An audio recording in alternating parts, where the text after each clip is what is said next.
Christmas festival సందర్భంగా Harish academy అందిస్తోంది అన్ని ఆన్లైన్ కోర్సులపై భారీ డిస్కౌంట్ ఆఫర్స్. ఏపీపీఎస్సీ గ్రూప్ 1, 2 గ్రామ సచివాలయం, జేఎల్, డిఎల్ ఫుల్ కోర్స్ ఏదైనా ₹499 మాత్రమే. TSPSC group 1, group 2, group 3 and 4 full course ఏదైనా ₹499 మాత్రమే. ఈ అన్ని కోర్సుల వ్యాలిడిటీ 6 నెలలు. ఈ ఆఫర్ డిసెంబర్ 22 నుండి డిసెంబర్ 27 వరకు మాత్రమే. తెలుగు రాష్ట్రాలలో 2 లక్షల మంది పర్చేస్ చేసిన క్లాసెస్ ఖచ్చితంగా జాబ్ సాధించే విధంగా లెజెండరీ ఫ్యాకల్టీచే రూపొందించబడిన స్టాండర్డ్ ఆన్లైన్ క్లాసెస్. మరెందుకు ఆలస్యం? వెంటనే హరీష్ అకాడమీ యాప్ ను డౌన్లోడ్ చేసుకోండి, విజయం సాధించండి. Harish, the best academy. Phone number 8341116915.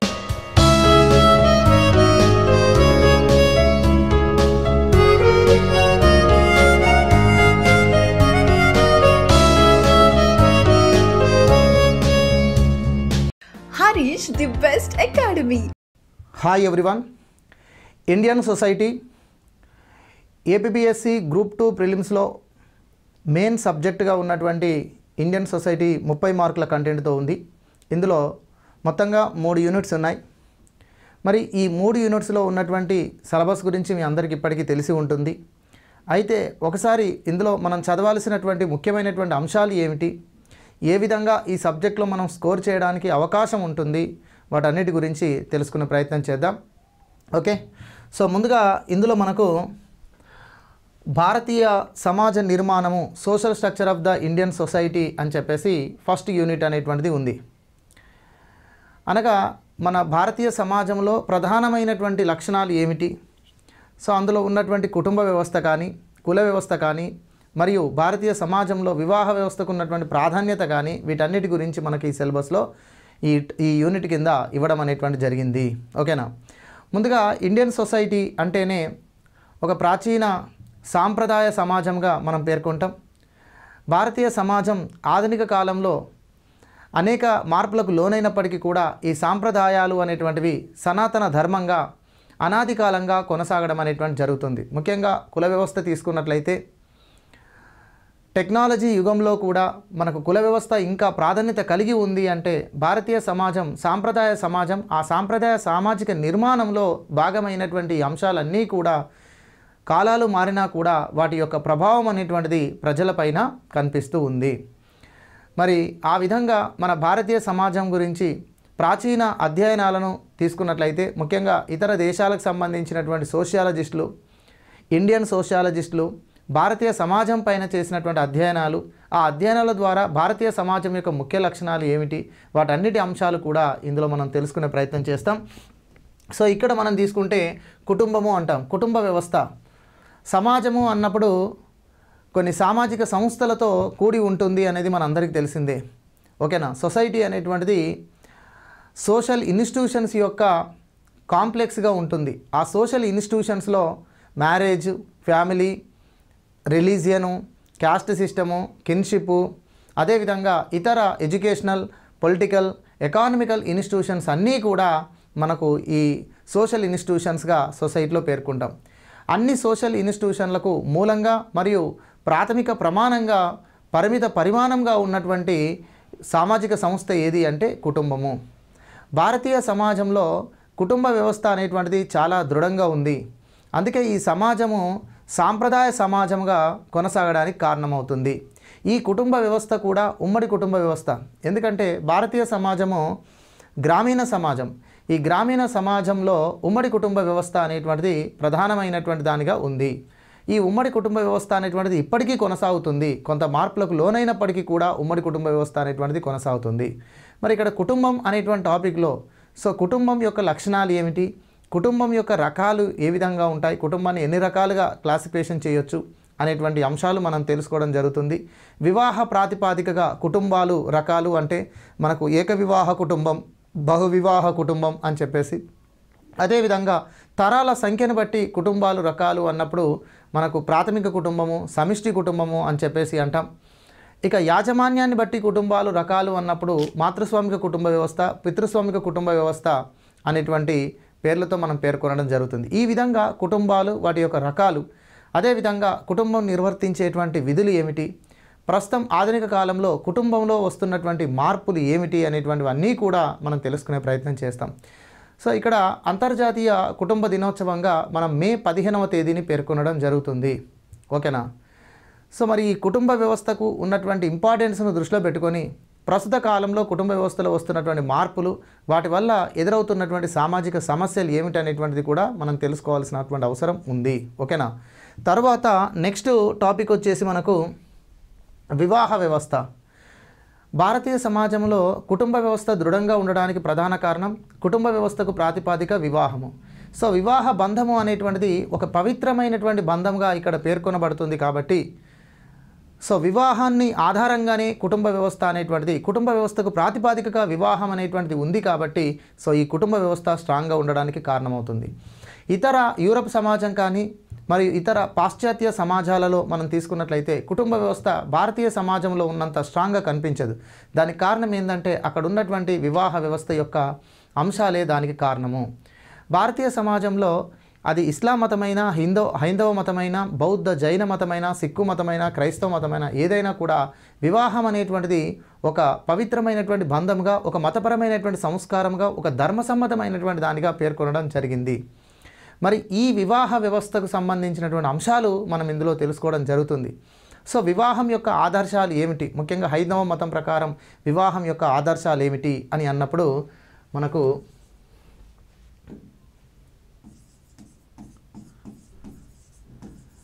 హైందవ మతం ప్రకారం వివాహ ఆదర్శాలు అనేటువంటివి,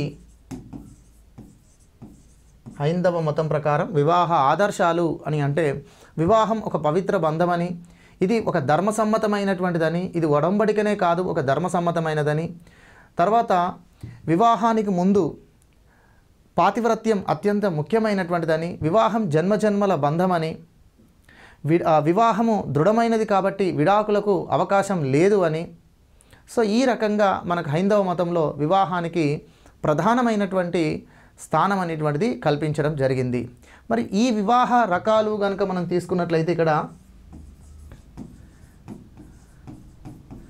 సాధారణంగా వివాహ రకాలలో మనకు మోనోగామి, పాలీగామి అని చెప్పేసి అంటాం. ఏక వివాహము, బహు వివాహము అని చెప్పేసి అంటాం.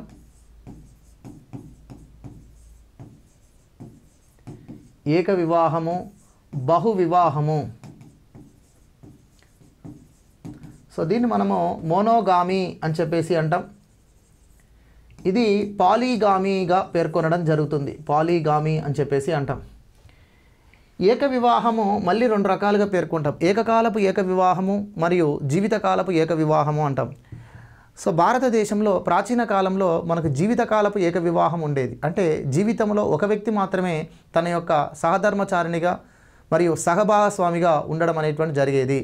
అంటే భార్య మరణం తర్వాత మళ్ళీ భర్త వివాహం చేసుకోకపోవడం, భర్త మరణించినట్లయితే భార్య మళ్ళీ వివాహం చేసుకోకుండా సో ఒకే జీవితాన్ని కొనసాగించడం అనేటువంటిది, ఒకే సహభాగస్వామిని తన జీవితాంతం కలిగి ఉండడం అనేటువంటి జీవితకాలపు ఏక వివాహ వ్యవస్థ అనేది ప్రాచీన సమాజంలో ఉండేది.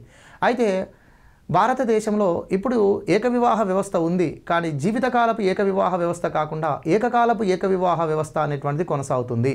అంటే ఏకకాలంలో ఒక స్త్రీని మాత్రమే భార్యగా కలిగి ఉండడం, ఒక పురుషుడిని మాత్రమే భర్తగా కలిగి ఉండేటువంటి వ్యవస్థ అనేటువంటిది ఇప్పటికీ ఈ సమాజంలో 90% మనకు కొనసాగుతుంది అని చెప్పొచ్చు. కొన్ని సమాజాలలో, కొన్ని కమ్యూనిటీలలో మనకు బహువివాహ వ్యవస్థ ఉన్నప్పటికీ ఆ కమ్యూనిటీలో ఏక వివాహ వ్యవస్థనే ప్రధానంగా కనబడుతూ ఉంటుంది. అర్థమవుతుందా? ఏక వివాహ వ్యవస్థనే ప్రధానంగా కనబడుతుంది. ఉదాహరణకి ఇప్పుడు మనకు ముస్లిం కమ్యూనిటీ తీసుకున్నట్లయితే అక్కడ బహువివాహ వ్యవస్థకు చట్టబద్ధంగా అవకాశం ఉన్నప్పటికీ కూడా 99% అక్కడ కూడా మనకు ఏక వివాహ వ్యవస్థనే కనిపిస్తూ ఉంది.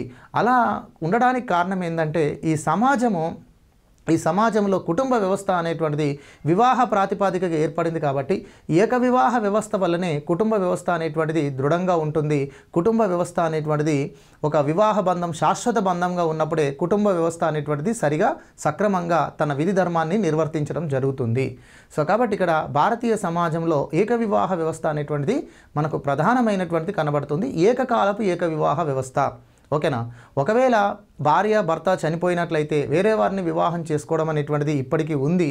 కానీ తన జీవితం తన ఏకకాలంలో మాత్రము ఒక స్త్రీ ఒక పురుషుడిని మాత్రమే సహభాగస్వామిగా కలిగి ఉండేటువంటిది ఉంది.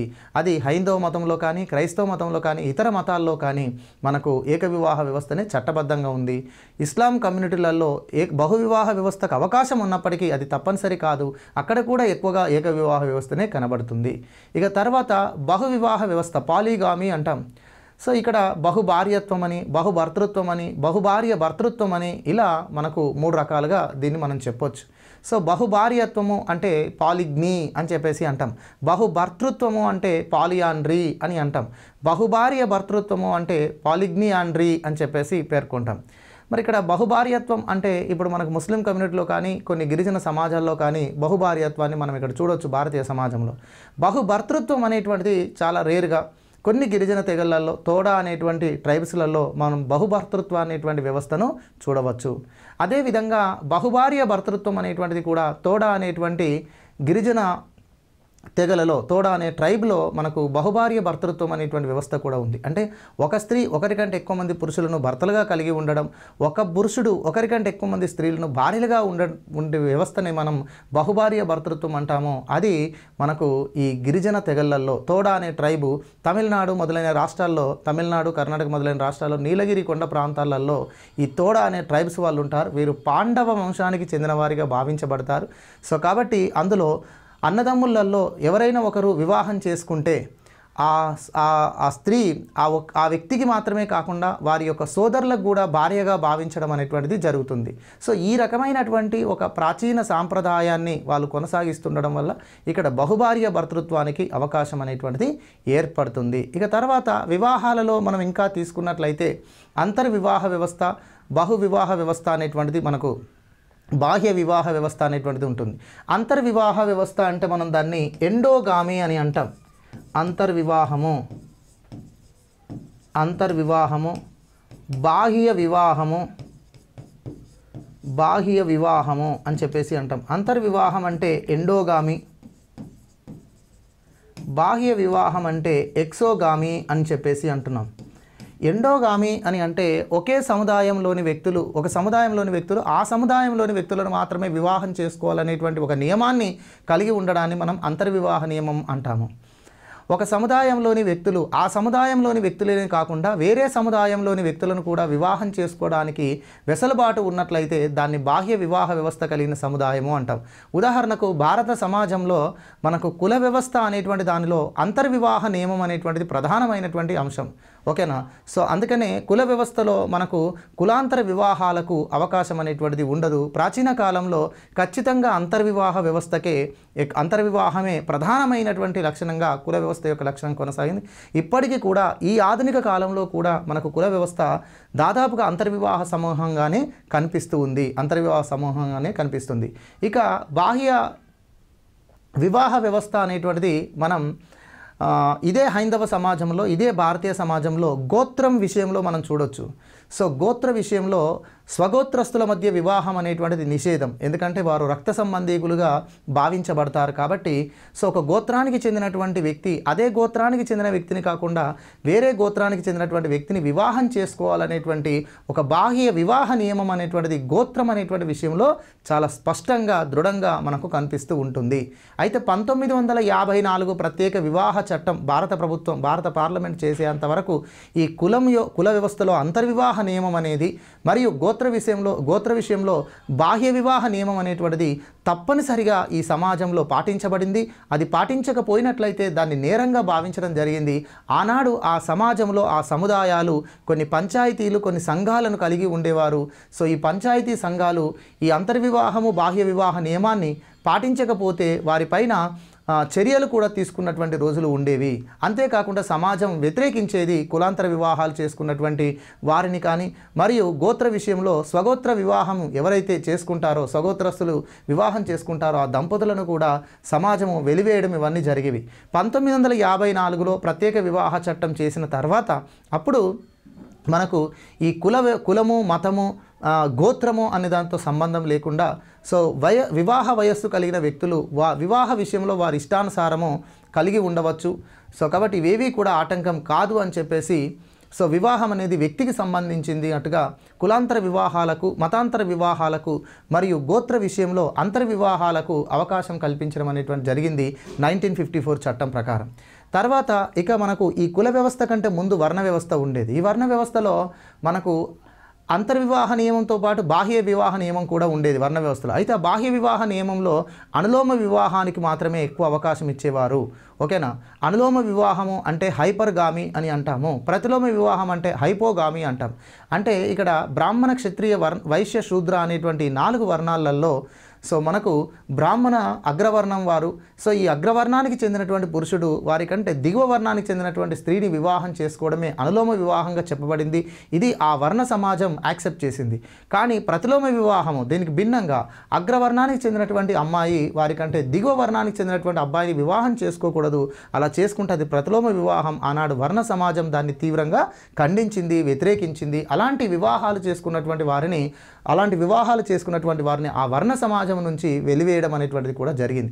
సో ఇలాంటి వివాహ రకాలు ఎన్నో మనకు ఈ టాపిక్ నందు చెప్పుకుంటాం. ఇంకా మనం తీసుకుంటే ఒకే వంశంలో ఒకే రక్త సంబంధం, ఒకే కుటుంబం మధ్య వివాహము అనేటువంటిది కూడా మనకు జరిగేవి.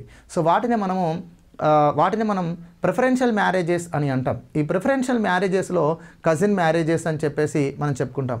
కజిన్ మ్యారేజెస్ అని అన్నప్పుడు మనకు ఇవి మేనరిక వివాహాలుగా చెప్తుంటాం. ఇందులో మళ్ళీ క్రాస్ కజిన్ మ్యారేజెస్ అనేటువంటివి, ప్యారలల్ కజిన్ మ్యారేజెస్ అని చెప్పేసి 2 రకాలుగా ఉంటాయి. క్రాస్ కజిన్ మ్యారేజెస్ అంటే సో మేనబావను పెళ్లి చేసుకోవడం, మేన మరదలను పెళ్లి చేసుకోవడం, మేన కోడలను పెళ్లి చేసుకోవడాన్ని మనం క్రాస్ కజిన్ మ్యారేజ్గా పేర్కొంటాం.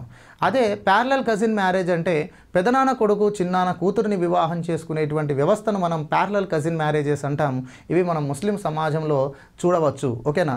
సో ఈ రకంగా తీసుకుంటే ఇంకా మనకు ఒకే వంశం ఒకే కుటుంబాల మధ్య వివాహ వ్యవస్థలో మనకు దేవర న్యాయము అని చెప్పేసి అంటాం, లెవిరేట్ అంటాం, భార్య భగిని న్యాయము అంటాము, సోరోరేట్ అని చెప్పేసి అంటాం.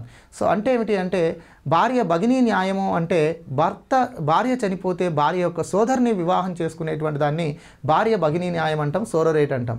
లెవిరేట్ అంటే సోదరుడు చనిపోతే సోదరుడి భార్యను వారి యొక్క సోదరుడు వివాహం చేసుకోవడం. ఒక వ్యక్తి యొక్క సోదరుడు చనిపోతే ఆ సోదరుడి భార్యను పెళ్లి చేసుకోవడాన్ని మనం దేవర న్యాయము అంటాం. సో ఈ రకమైనటువంటి వివాహ వ్యవస్థ ఎన్నో కూడా భారతీయ సమాజంలో ఆయా కమ్యూనిటీలలో మనం చూడవచ్చు. వాటన్నిటి అంశాలు ఇందులో మనం డిస్కస్ చేయడం జరుగుతుంది. దానితో పాటుగా వివిధ మతాలలో ఉన్నటువంటి వివాహ వ్యవస్థ ఏమిటి, వాటికి సంబంధించినటువంటి చట్టాలు ఏమిటి, తర్వాత వివాహంకి సంబంధించిన దానిలో విడాకులకు సంబంధించినటువంటి అంశాలు ఏమిటి, సో ఆయా మతానికి సంబంధించిన సివిల్ చట్టాలలో విడాకులకు ఎలాంటి అంశాలు ఉన్నాయి అనేటువంటి కొన్ని అప్డేటెడ్ చేసుకుంటూ కూడా ఇక్కడ చదవాల్సిన అవసరం ఎంతైనా ఉంది. ముఖ్యంగా ట్రిపుల్ తలాక్ సంబంధించినటువంటి అంశాలు కావచ్చు, అర్థమవుతుందా, సతీ ఆచారాన్ని బ్యాన్ చేసినటువంటి విషయాలు కావచ్చు. సో వీటన్నిటి కూడా అప్డేటెడ్ అంశాలు అనేవి మనం డిస్కస్ చేస్తాం.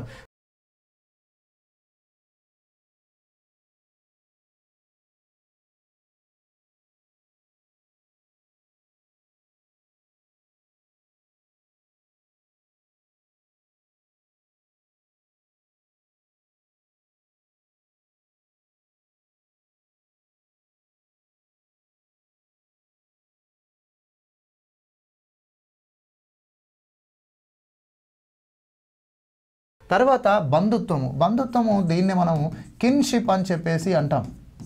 బంధుత్వము అంటే కిన్షిప్ అని చెప్పేసి అంటాము. సో ఇక్కడ గిరిజన సమాజాలలో బంధుత్వం అనేటువంటిది చాలా దృఢమైనటువంటిది. ముఖ్యంగా భారతీయ సమాజంలో బంధుత్వానికి ఎక్కువ ప్రాధాన్యత అనేటువంటిది ఉంది. బంధుత్వము అనేటువంటిది మనకి ఇక్కడ రక్త సంబంధం ద్వారా కానీ, వైవాహిక సంబంధం ద్వారా కానీ, మరియు ఆధునిక కాలంలో దత్తత ద్వారా కానీ ఈ బంధుత్వమును మనం పేర్కొనవచ్చు. అయితే ఈ బంధుత్వంలో బంధుత్వ పరిభాషక పదాలు ఏమిటి అంటే, ఇద్దరు బంధువుల మధ్య ఉన్నటువంటి ఆ బంధుత్వాన్ని బేస్ చేసుకొని వాళ్ళు పిలుచుకోవడం, సంబోధించుకునేటప్పుడు, ఒక బంధువు మరొక బంధువును సంబోధించుకునేటప్పుడు ఆ బంధుత్వానికి ఉన్నటువంటి పదాలను పరిభాషక పదాలు అంటారు. జిపి మర్దోక్ అనేటువంటి సమాజ శాస్త్రవేత్త భారతదేశంలో బంధుత్వ పరిభాష పదాలపైన అధ్యయనం చేసినటువంటి వ్యక్తి. బంధుత్వం పైన అధ్యయనం చేసినటువంటి వ్యక్తి హెన్రీ మెయిన్ అనేటువంటి వ్యక్తి. ఈ హెన్రీ మెయిన్ అనేటువంటి వ్యక్తి మనకు ప్రిమిటివ్ లా అని చెప్పేసి హెన్రీ మెయిన్ అనేటువంటి వ్యక్తి ఏన్షియంట్ సొసైటీ అనేటువంటి గ్రంథాన్ని మనకు రాయడం జరిగింది. సో ఇందులో మనకు ఏన్షియంట్ సొసైటీ కానీ, అదేవిధంగా ప్రిమిటివ్ మ్యారేజ్ అని కానీ, తర్వాత ఏన్షియంట్ లా అని చెప్పేసి వివిధ గ్రంథాలు అనేటువంటివి మనకు ఉన్నాయి. ఓకేనా. Henry Maine so Henry Maine, ancient law, not ancient society, ancient law. తర్వాత McLennan, primitive marriage, primitive marriage, Morgan, ancient society. So ఈ విధమైనటువంటి గ్రంథాలు భారతీయ సమాజంలో వివాహ వ్యవస్థను, కుటుంబ వ్యవస్థను, బంధుత్వ వ్యవస్థ పైన అధ్యయనం చేసి వారి వారి గ్రంథాలలో ఈ అంశాలను పేర్కొన్నారు. సో ముఖ్యంగా బంధుత్వానికి సంబంధించినటువంటి దానిలో మనకు బంధువులు 3 రకాలుగా పేర్కొనబడతారు. Okay, primary kinship, secondary kinship, tertiary kinship అని చెప్పేసి ప్రాథమిక బంధుత్వం, ద్వితీయ బంధుత్వం, తృతీయ బంధుత్వం అని చెప్పేసి అంటాం. సో ముఖ్యంగా ప్రాథమిక బంధుత్వం అంటే ఒక వ్యక్తి యొక్క ఏకరక్త బంధువులు మరియు వైవాహిక బంధువులను ప్రాథమిక బంధువులు అంటారు. సో ఆ విధంగా తీసుకుంటే ఒక వ్యక్తికి ప్రాథమిక బంధువులు ఎంతమంది ఉంటారంటే 7 ఉంటారు అని చెప్పొచ్చు. సో అదేవిధంగా ఒక వ్యక్తి యొక్క ప్రాథమిక బంధువులు ఆ వ్యక్తికి ద్వితీయ బంధువులు అవుతారు.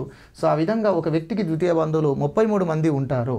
అదేవిధంగా ఒక వ్యక్తి యొక్క ద్వితీయ బంధువుల ప్రాథమిక బంధువులు లేదా ప్రాథమిక బంధువుల ద్వితీయ బంధువులు ఆ వ్యక్తికి తృతీయ బంధువులు అవుతారు.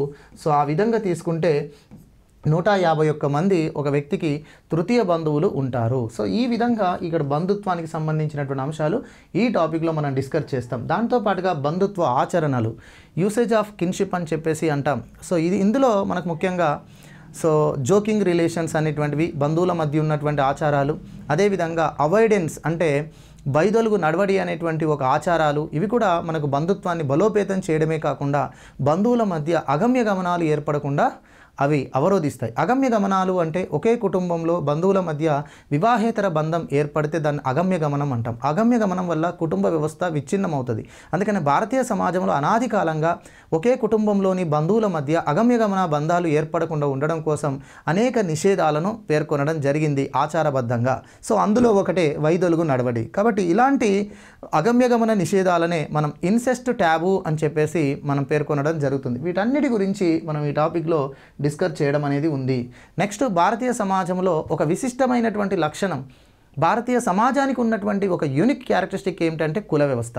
సో ఈ కుల వ్యవస్థకు సంబంధించినటువంటి దానిలో ముఖ్యంగా కుల వ్యవస్థ ఏ విధంగా ఆవిర్భవించింది, భారతదేశంలో కుల వ్యవస్థ ఆవిర్భవించడానికి కారణాలు ఏమిటి, ఓకేనా, భారతదేశం యొక్క కుల వ్యవస్థ యొక్క లక్షణాలు ఏమిటి, కుల వ్యవస్థ వలన కలిగిన ప్రయోజనాలు ఏమిటి, నష్టాలు ఏమిటి, ఆధునిక కాలంలో కుల వ్యవస్థలో వస్తున్నటువంటి మార్పులు ఏమిటి, వీటన్నిటి గురించి మనం డిస్కస్ చేయడం జరుగుతుంది.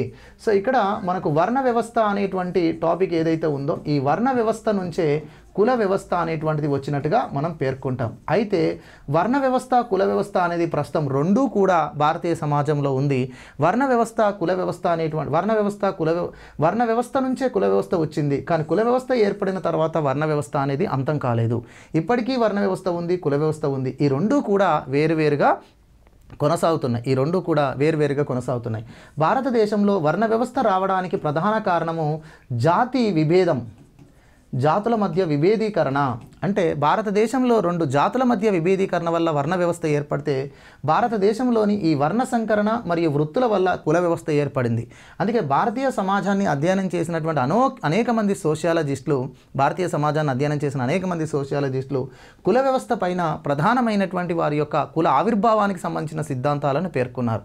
కొంతమంది కుల వ్యవస్థ వృత్తుల ద్వారానే ఆయా సముదాయాలు, ప్రజా సమూహాలు చేసేటువంటి వృత్తులు వారసత్వంగా అనాది కాలంగా కొనసాగడం వల్ల అవి ఒక కుల సముదాయాలుగా ఏర్పడ్డాయి అని కొంతమంది అంటే, లేదు ఇది వారి యొక్క సంస్కారాల మధ్య విభేదం వల్ల కుల వ్యవస్థ ఏర్పడిందని మరొకరని, లేదా భౌగోళిక భిన్నత్వం వల్ల కుల వ్యవస్థ ఏర్పడిందని ఇంకొకరని, ఈ విధంగా అనేక రకాలుగా కుల ఆవిర్భావం పైన అధ్యయనాలు చేయడం అనేటువంటిది జరిగింది.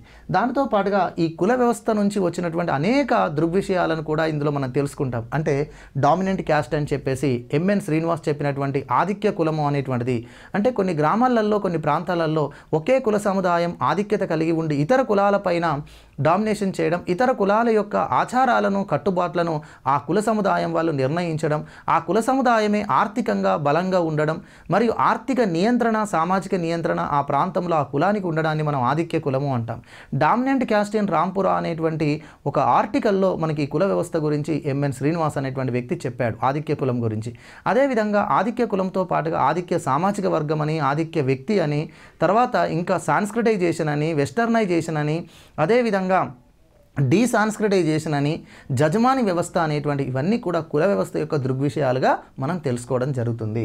మరి భారతీయ సమాజంలో ఇప్పటికీ కూడా మనకు రాజ్యాంగబద్ధంగా కుల వ్యవస్థ అనేది కొనసాగుతుంది.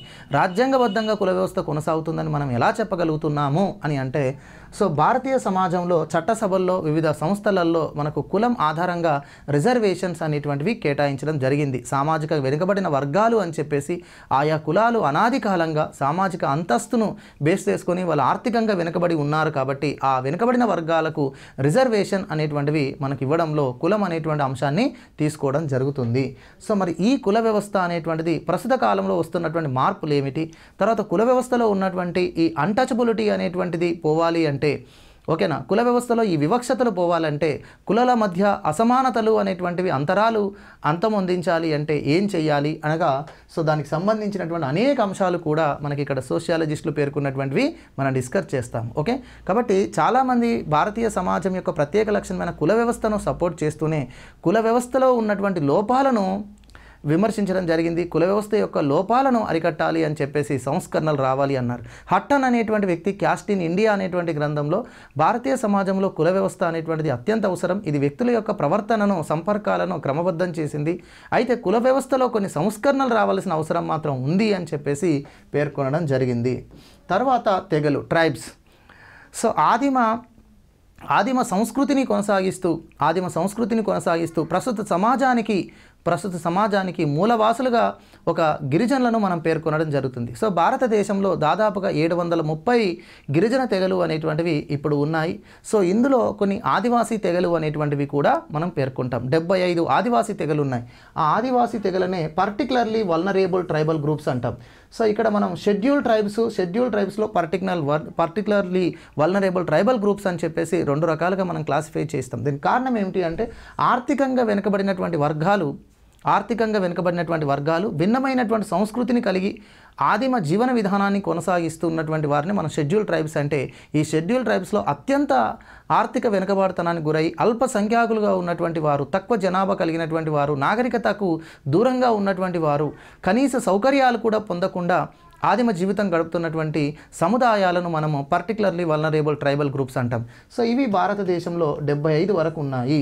సో ఇటీవల మనకు పిఎం జన్మన్ అని చెప్పేసి మన నరేంద్ర మోడీ గారు నవంబర్ 15వ తేదీన ఒక కార్యక్రమాన్ని తీసుకురావడం జరిగింది. దాదాపు ఒక 24,000 కోట్ల కేటాయింపు చేస్తూ ఈ ఆదివాసీ తెగల యొక్క అభివృద్ధి కోసం, అన్ని రకాల సౌకర్యాలు కల్పించడం కోసం ఒక కార్యక్రమాన్ని ప్రవేశపెట్టారు. దాన్ని మనం పిఎం జన్మన్ అని చెప్పేసి అంటాం. ఓకేనా.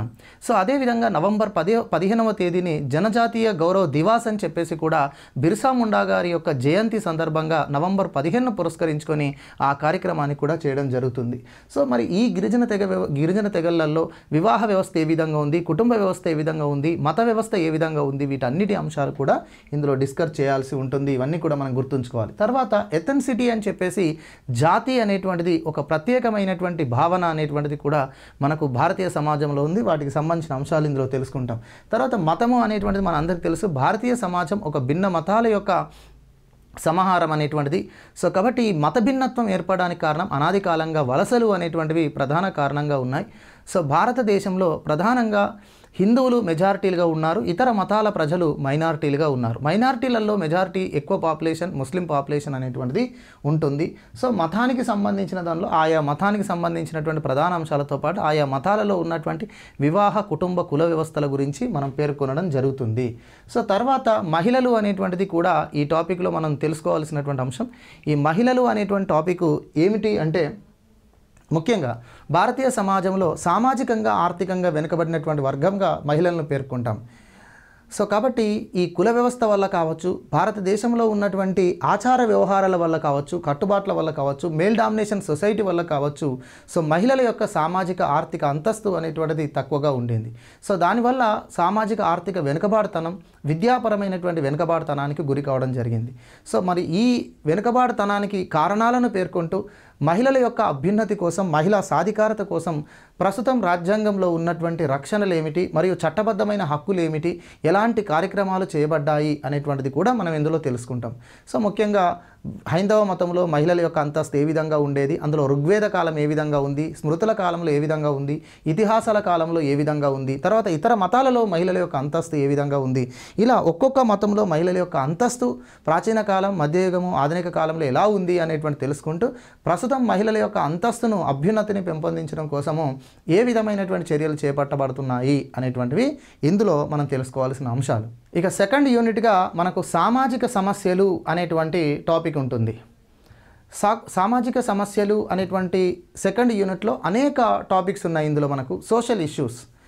ఇప్పటివరకు మనం ఇండియన్ సొసైటీ యొక్క సోషల్ స్ట్రక్చర్ను చూసాం. భారతీయ సామాజిక నిర్మాణంలో ఉన్నటువంటి అంశాలను దృష్టిలో పెట్టుకొని ఈ సమాజంలో ఎదురైనటువంటి సమస్యలు ఏమిటి, ఎదురవుతున్న సమస్యలు ఏమిటి, ఎదురయ్యేటువంటి కొత్త సమస్యలు ఏ విధంగా ఉండబోతాయి అనే వాటన్నిటినీ కూడా దృష్టిలో పెట్టుకొని ఈ యూనిట్ కింద మనకు టాపిక్స్ అనేటువంటివి ఇవ్వడం జరిగింది. సో భారతీయ సమాజం అనాది కాలంగా కుల వ్యవస్థ ఆధారిత సమాజం కాబట్టి ఈ కుల వ్యవస్థ వల్ల కులతత్వము అనేటువంటి ఒక భావం పెరగడం జరుగుతుంది. సో క్యాస్టిజము అంటాము. అంటే స్వకుల అభిమానం, పరకుల ద్వేషం. తమ కులం పట్ల అభిమానం అనేటువంటిది, అంధవిశ్వాసం అనేటువంటిది ఇతర కులాల పట్ల ద్వేషాన్ని కలిగిస్తుంది. వాస్తవానికి కుల వ్యవస్థ యొక్క ప్రధాన లక్షణమే వికర్షణ భావం. అనగా ఏ కులము మరొక కులాన్ని ఆదరించడం కానీ, ఏ కులము మరొక కులానికి అనుబంధంగా కానీ లేదా సమానమైనటువంటి భావనత కానీ ఉండదు. ప్రతి కులము కూడా మరొక కులంతో ప్రత్యేకీకరణ కలిగి ఉంటుంది. ప్రతి కులం అనేటువంటిది కూడా ఇతర కులాల పట్ల ఒక వికర్షణ భావాన్ని కలిగి ఉంటుంది. సో ఇలాంటి ఈ అంశాలు, కుల వ్యవస్థలో ఉన్న ఈ అంశాలు భారతదేశంలో కులతత్వానికి కారణమవుతాయి. మరి క్యాస్టిజం పెరగడం వల్ల కుల సంఘర్షణలు జరుగుతాయి.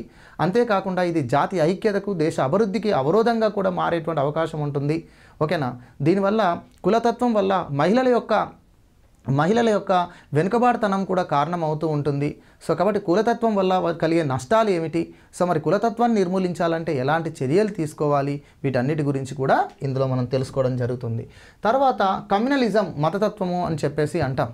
భిన్న మతాలతో కూడిన భారతీయ సమాజంలో మతపరమైనటువంటి అంశాలను దృష్టిలో పెట్టుకొని సమాజంలోని ప్రజలు విభేదీకరణ అనేటువంటి దాంతో ఏర్పడుతూ ఉంటారు. మనం అందరికీ తెలిసిందే, బ్రిటిష్ వారి పరిపాలన కాలంలో సో భారతదేశం యొక్క ఐక్యతను దెబ్బతీసి స్వాతంత్రోద్యమం యొక్క, జాతీయోద్యమం యొక్క ప్రభావాన్ని, జాతీయోద్యమం యొక్క ఆ ఉధృతిని తగ్గించడానికి మతపరమైనటువంటి వైషమ్యాలను బ్రిటిష్ వారు క్రియేట్ చేయడం జరిగింది. ఆ మతపరమైనటువంటి వైషమ్యాలు అప్పటి నుంచి ఇప్పటి వరకు కొనసాగుతూనే ఉన్నాయి. అయితే భారతదేశం భిన్న మతాలతో కూడిన భిన్నత్వంలో ఏకత్వంగా ఒక ఉమ్మడి సంస్కృతిని, ఉమ్మడి జీవన విధానాన్ని కలిగి ఉండి, సో ఈ మతతత్వం అనేటువంటి భావన రాకుండా ఉండడం కోసం అనేక రకాలుగా మనకు సమాజంలో ఏర్పాట్లు అనేటువంటివి ఉన్నాయి.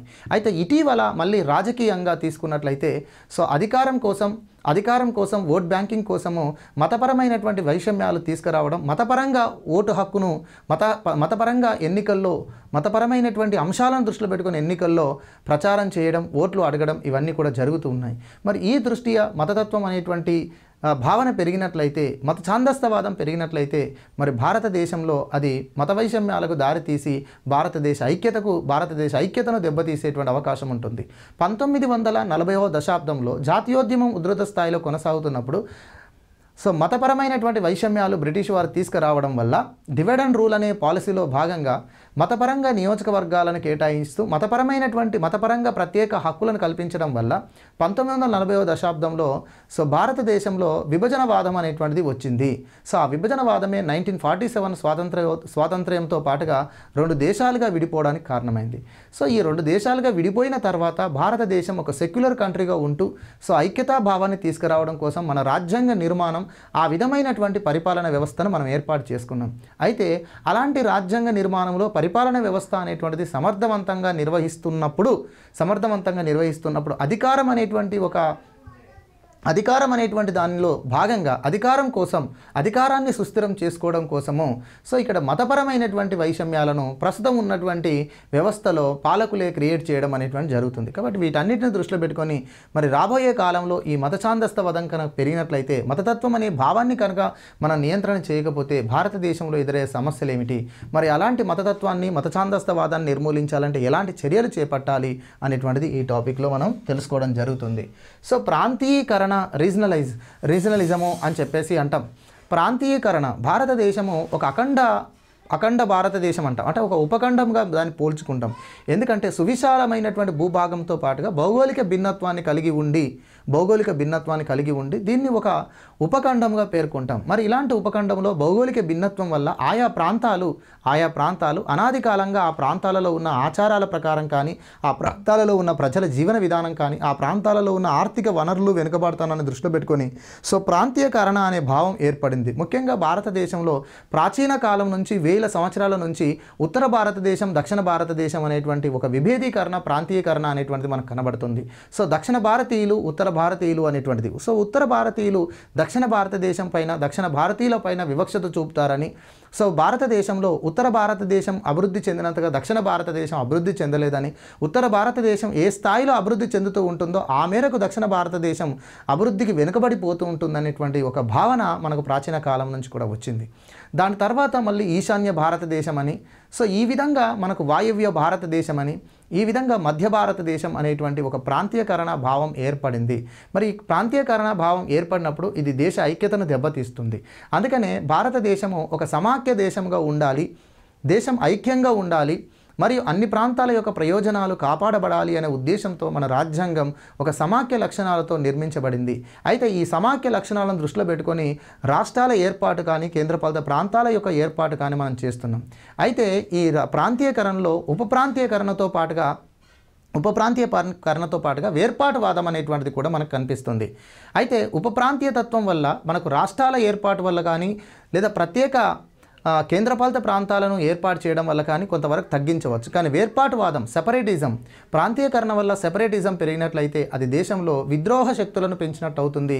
అది దేశ విభజనకు దారితీసే పరిస్థితులు ఉంటాయి. టెర్రరిజం అనేటువంటిది పెంచుతుంది. కాబట్టి ఇలాంటి వేర్పాటువాదం, ప్రాంతీయకరణ వల్ల వచ్చే ఈ వేర్పాటువాదాన్ని అణచివేయడం కోసం ఒకవైపు చట్టాలు, మరొక వైపు సమగ్రమైనటువంటి సంతులిత అభివృద్ధి మరియు సమ్మిళిత అభివృద్ధి అనేటువంటి కొన్ని కార్యక్రమాలు, ఆర్థిక విధానాల ద్వారా ప్రాంతీయకరణ భావాన్ని తగ్గించే ప్రయత్నం మన భారత ప్రభుత్వం చేస్తుంది.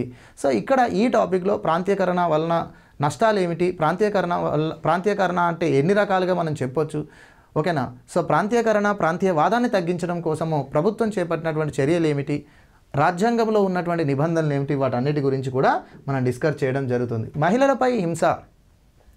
సో మహిళలు చెప్పాం, భారతీయ సమాజంలో ఫస్ట్ యూనిట్లోనే మనకు మహిళలు సామాజిక పరమైనటువంటి అంతస్తు తక్కువగా చూపడం, దానివల్ల సామాజిక ఆర్థిక వెనుకబాటుతనానికి గురి కావడం, అనాది కాలంగా విద్యా వ్యవస్థకు దూరంగా ఉండడం, తర్వాత స్త్రీ పురుషుల సమానత్వ భావన అనేటువంటిది లేకపోవడం, ఇవన్నీ కూడా మహిళలు సమస్యలు ఎదుర్కోవడానికి కారణం.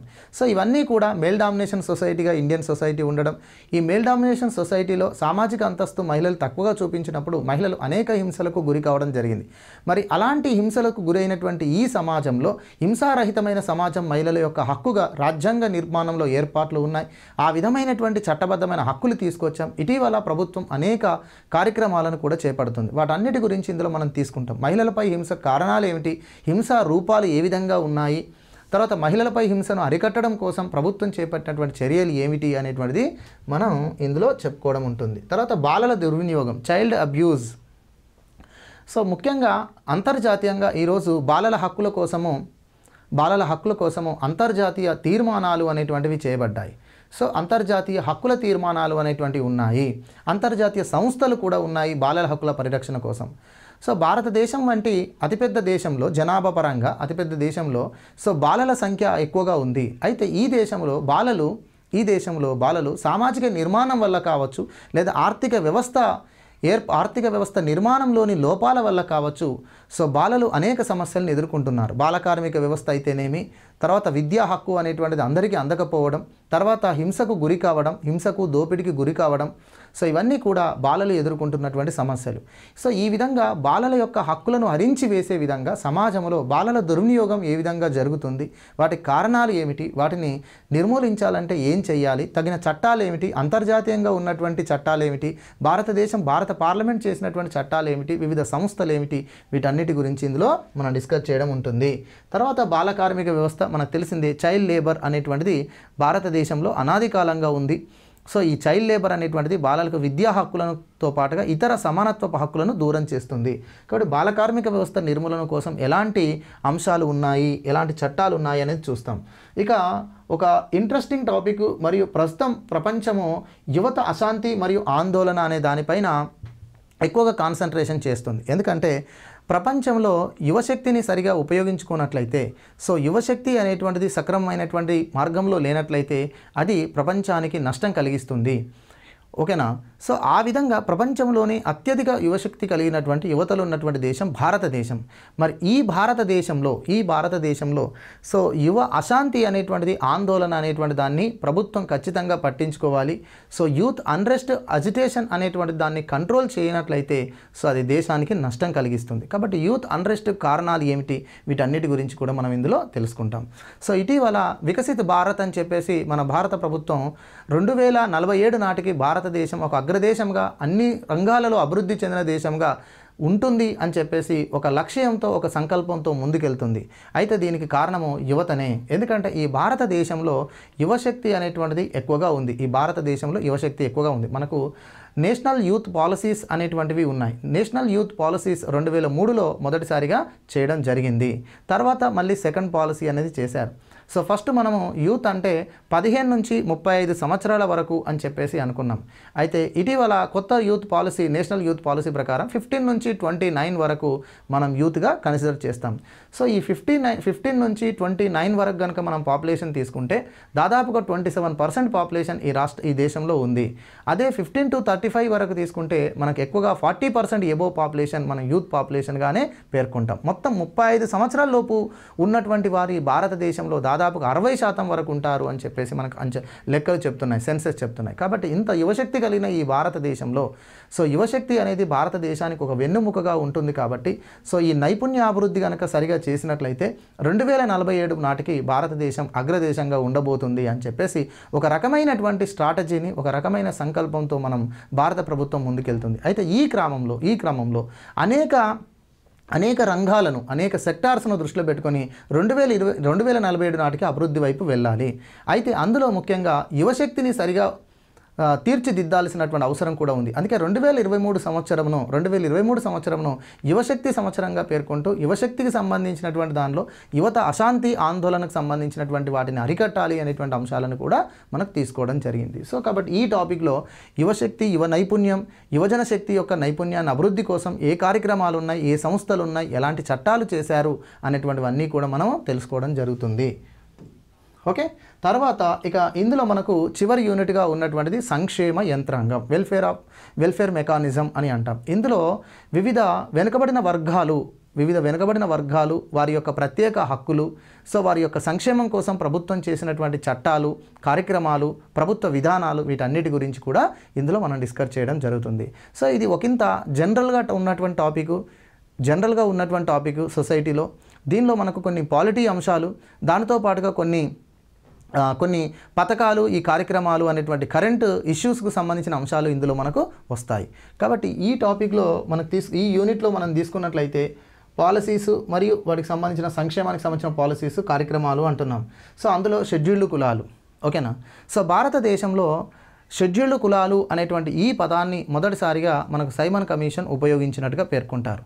ఎందుకంటే 1927లో నియమించబడిన సైమన్ కమిషన్ 1928లో భారతదేశానికి వచ్చిన తర్వాత సామాజిక వివక్షతకు, అస్పృశ్యతకు, సామాజిక వెనుకబాటుతనానికి గురైనటువంటి సముదాయాలన్నిటినీ కూడా షెడ్యూల్డ్ కులాలుగా ఒక జాబితాను రూపొందించి వారికి ప్రత్యేక హక్కులు కల్పించాలి అని చెప్పేసి 1930లో తన రిపోర్ట్ ఇవ్వడం జరిగింది.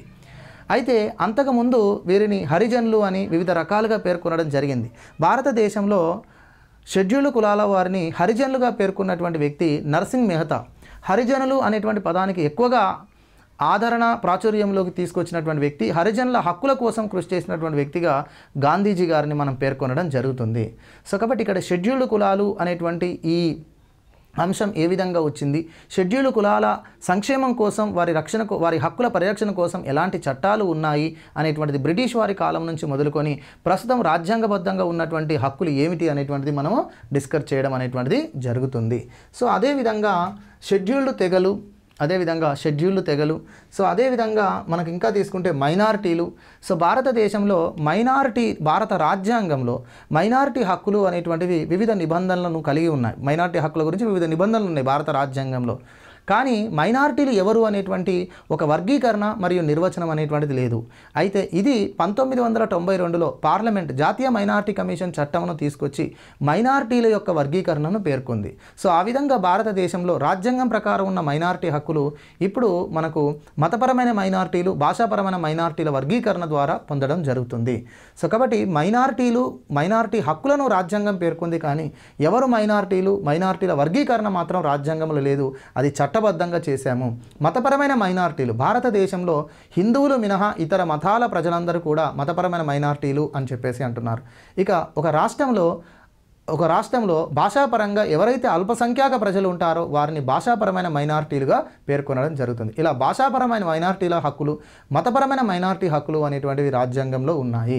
అంతేకాకుండా మతపరమైన మైనారిటీల యొక్క సంక్షేమం కోసం జాతీయ మైనారిటీ కమిషన్ అనేది, భాషాపరమైన మైనారిటీ హక్కుల పరిరక్షణ కోసం భాషా మైనారిటీ కమిషన్ అనేటువంటిది మనకు ఏర్పాటు చేయడం అనేటువంటిది జరిగింది.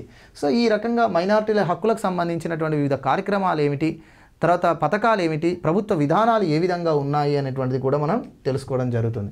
సో వెనుకబడిన తరగతులు, బ్యాక్వర్డ్ క్లాసెస్, సామాజికంగా ఆర్థికంగా వెనుకబడినటువంటి వర్గాలు. ఈ వెనుకబడిన వర్గాలు ఎవరు అని అనడానికి మనకు అనేక రకాల విశ్లేషణ అనేటువంటిది ఉంది. భారత రాజ్యాంగంలో సామాజిక వెనుకబడిన వర్గాలు అని షెడ్యూల్ కులాలు, షెడ్యూల్ తెగలను పేర్కొన్నారు. అయితే సామాజికంగా విద్యాపరంగా వెనుకబడిన వర్గాలు ఎవరు, సామాజికంగా ఆర్థికపరమైన వెనుకబడిన వర్గాలు ఎవరు అనేటువంటిది పేర్కొనలేదు. ఇందుకోసం అనేక కమిషన్స్ వేయడం జరిగింది సామాజికంగా, విద్యాపరంగా, ఆర్థికంగా వెనుకబడిన వర్గాలను గుర్తించడం కోసం. అందులో ఇప్పటివరకు భారత ప్రభుత్వం 340వ ఆర్టికల్ను బేస్ చేసుకొని రాష్ట్రపతి వెనుకబడిన తరగతులను పేర్కొంటూ వెనుకబడిన తరగతుల స్థితిగతులపైన అధ్యయనం చేయడం కోసం, వెనుకబడిన తరగతుల యొక్క సంక్షేమం కోసం తగిన సూచనలు చేయడం కోసము వివిధ కమిషన్లను ఏర్పాటు చేశారు. ఇప్పటి వరకు 3 కమిషన్స్ ఏర్పడ్డాయి. అందులో కాకా కాలేల్కర్ కమిషన్, మండల్ కమిషన్ మరియు ప్రస్తుతం జస్టిస్ రోహిణి కమిషన్. సో భారతదేశంలో వెనుకబడిన తరగతుల అధ్యయనం కోసం వేసిన మొదటి కమిషన్ కాకా కాలేల్కర్ కమిషన్. వెనుకబడిన తరగతులను గుర్తించడానికి వేయబడిన కమిషన్. అయితే వెనుకబడిన తరగతులను గుర్తించడానికి కులాన్ని మాత్రమే ప్రామాణికంగా తీసుకోవడం, కులాన్ని బేస్ చేసుకొని మాత్రమే వారి ఆర్థిక వెనుకబాటుతనం కారణమవుతుంది అని చెప్పినటువంటి ఆ నివేదికలో అంత శాస్త్రీయత, ప్రమాణత లేదు అని చెప్పేసి మళ్ళీ రెండో వెనుకబడిన తరగతుల కమిషన్ను వేయడం జరిగింది. ఈ రెండో వెనుకబడిన తరగతుల కమిషన్ బీపీ మండల్ నేతృత్వంలో వేశారు. దీన్ని మండల్ కమిషన్ అంటారు. రెండో వెనుకబడిన తరగతుల కమిషన్ కులం అనేదే కాకుండా సామాజిక, విద్యాపరమైన, ఆర్థిక వెనుకబాటుతనాన్ని దృష్టిలో పెట్టుకొని ఒక 11 ప్రమాణమైన అంశాలను తీసుకొని వెనుకబడిన తరగతులకు సంబంధించినటువంటి జాబితాను రూపొందించడం జరిగింది. 3743 కులాలు వెనుకబడిన తరగతులుగా పేర్కొనబడ్డాయి. ఆ వెనుకబడిన తరగతుల యొక్క హక్కులు ఏ విధంగా ఉండాలి, వారికి ఏ రకమైనటువంటి విద్యా, ఆర్థిక అభివృద్ధి కోసం రిజర్వేషన్ కల్పించాలి అనేది మండల్ కమిషన్ సూచించింది. అయితే 3వ కమిషన్ అనేటువంటిది మనకు 2017లో వేశారు, జస్టిస్ రోహిణి కమిషన్. సో అది మనకు 2023 ఆగస్టులో రిపోర్ట్ ఇవ్వడం జరిగింది ఆ కమిషన్. సో ఈ కమిషన్ ముఖ్యంగా వెనుకబడిన తరగతులలో ఉపవర్గీకరణ కోసం, సబ్ కేటగిరైజేషన్ కోసము చేయడం జరిగింది. సో వెనుకబడిన తరగతులను అదర్ బ్యాక్వర్డ్ క్లాసెస్ అంటాం, ఓబీసీ. వెనుకబడిన తరగతులను 4 ఉపవర్గాలుగా వర్గీకరించారు. ఓబీసీ 1, 2, 3, 4 అని చెప్పేసి మొత్తంగా కేంద్ర ప్రభుత్వ ఉద్యోగాలలో అందిస్తున్నటువంటి 27% రిజర్వేషన్ను, ఓబీసీ వర్గాలలో ఉన్నటువంటి కులాలు 27% రిజర్వేషన్ కలిగి ఉన్నాయి. అయితే ఈ ఓబీసీ వర్గాలలో ఆయా కులాల యొక్క జనాభా వెనుకబాటుతనం ఆధారంగా ఉపవర్గీకరణ చేసి ఈ 27% రిజర్వేషన్ను ఆ 4 ఉపవర్గాలకు కేటాయింపు చేయడం జరిగింది. అందుకోసం నియమించబడినటువంటి కమిషనే జస్టిస్ రోహిణి కమిషన్. తర్వాత వెనుకబడిన తరగతుల యొక్క హక్కులను పరిరక్షణ కోసం, వారి సంక్షేమం కోసం ఉన్నటువంటి జాతీయ సంస్థలు ఏమిటి, వాటికి సంబంధించిన కార్యక్రమాలు ఏమిటి అనేటువంటిది కూడా మనం తెలుసుకోవాల్సి ఉంటుంది.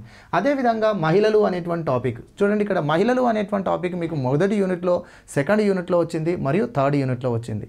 సో ఇక్కడ ముఖ్యంగా మహిళా సంక్షేమ కార్యక్రమాలు, పథకాలు, ప్రభుత్వ విధానాలు, వాటికి సంబంధించినవి మనం డిస్కస్ చేయడం జరుగుతుంది. దానిలో మనకు జాతీయ మహిళా కమిషన్, ఓకేనా, తర్వాత జాతీయ మహిళా సాధికారిత విధానము, ఓకే, జాతీయ మహిళా విధానము, ఇలా అనేక రకాలుగా ప్రభుత్వ విధానాలు, సంస్థలు, చట్టాలు ఉన్నాయి, అనేక చట్టాలు ఉన్నాయి, వాటి గురించి డిస్కస్ చేస్తాం. తర్వాత వికలాంగులు. సో మనకు డిజేబుల్డ్ పర్సన్స్ అంటాం. లేదా పర్సన్స్ విత్ డిజేబిలిటీస్ అంటాం.